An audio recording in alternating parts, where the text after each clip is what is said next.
right. What about the World Bank? Because they do. I should have. Yeah, that's not a bad thought. So the organization could just basically go bankrupt, right?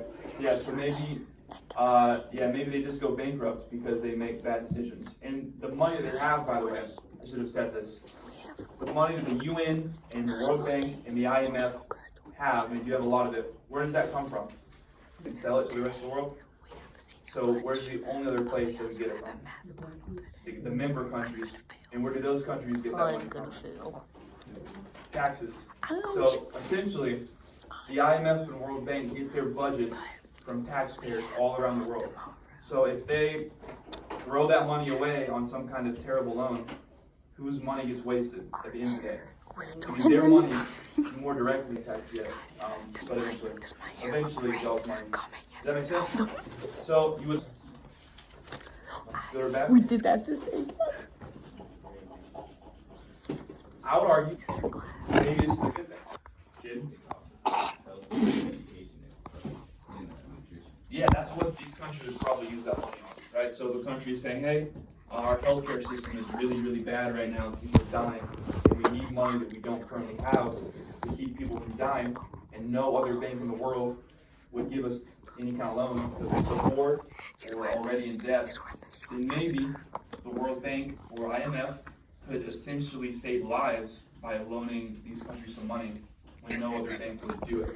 Or the country taking out the loan. What might be a downside? They could make their education. What might be a downside, Jade? Of increased worldwide interdependence. Maybe you don't have to talk about a specific organization, but just in general. Or you can if you want to. But just in general, every other country, then the global Vietnam, right? But we didn't. It's been 70, 80 years, and that's good. Anything else? Any other thoughts, good or bad, Wesley? Be necessary? I would say sometimes maybe. I can never get a Can we keep it down just a bit in the back left? Oh yeah, my bad. Thank you. Yeah, sometimes a country needs to fight it out. War is never necessary. You can always figure stuff out peacefully. But was there a realistic? Yeah. So okay. Like 20 years ago, 15 years ago, via the flat screen, that was kind of a sign of wealth. At least a little bit. Yeah. What about Logan? If there was no free trade, what would happen to the price of weeds, you think? Connected, what happens to the price of a weed? So yeah, stuff becomes more affordable. People have access to more stuff than they did before, and those are some examples.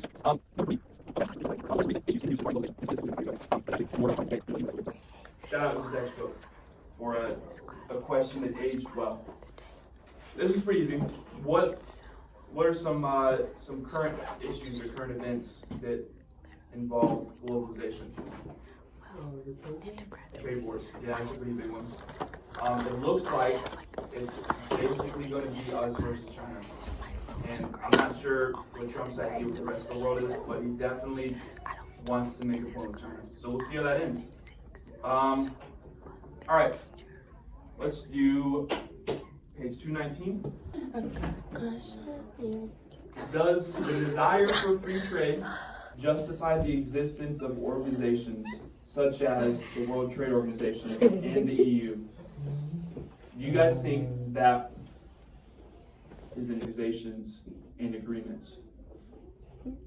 It's a weird question, to be honest. If you want free trade, is there another way to do it besides a mega organization with 20 or 50 other countries? Hi? Yeah, that's the alternative. The terms for that are, oh my gosh, I'm blanking on the first one. Bilateral means one country doing a deal with another country, 1-to-1, right? Bilateral means two, so it's a two-party agreement. I think it's multilateral. I can't be right. I'm Googling it. Unilateral. There we go. Unilateral meaning being a bunch of different countries at the same time, all under the same rule, right? So the EU, the WTO, those would be unilateral, meaning one rule, one size fits all for all those countries, right? But what if with each of those countries in those agreements, right? Like what if the US likes one country more than another, but we have to treat them all the same? Is there a downside to that maybe? Negotiates an individual trade deal for Canada, then goes to Mexico, then goes to China, then goes to Europe, and it's all separate, right? So the idea there is that you have unique priorities in all those countries. Wesley? Yeah, ballpark, like, you guys think it's a pretty high rate of growth or a pretty low rate of growth? Pretty high, like an unforeseen high rate of growth that we've never seen before, right? If a country, if you open up trade with that country, maybe you empower their government to actually treat their citizens even worse, right? So what Trump is saying, for example, is that maybe one upside to a trade war with China would be weakening their government so they think that their citizens is bad, basically, right? So I thought that was an interesting point. Number 4, last one. Oh, we already talked about it. Yeah, we can skip number 4. All right, we're good then. Any questions on anything we've gone over today? This is the last day of material. If you want to farm participation points, you have 5 minutes to do so. For the last time in the semester, you get participation points. Did you say my cool No. You got 1 out of 2. Did I? Did I? Have you seen What do you mean 1 out of 2? 1 out of 2. You're supposed to have 2 a week, and you got 1 today by participating a second time. I don't know about it. Just so cool. Is there a question for Yeah. Well, it is outside now. Let's do an outro. It's been about Let's do an outro. warm probably. Bye. Bye, guys. I love you. Love you. See you in the next class. Yeah. Wait, what's that? What's that Zendaya thing? I love ya. What about reading it? Like Don't the forget to alcohol? smile. Like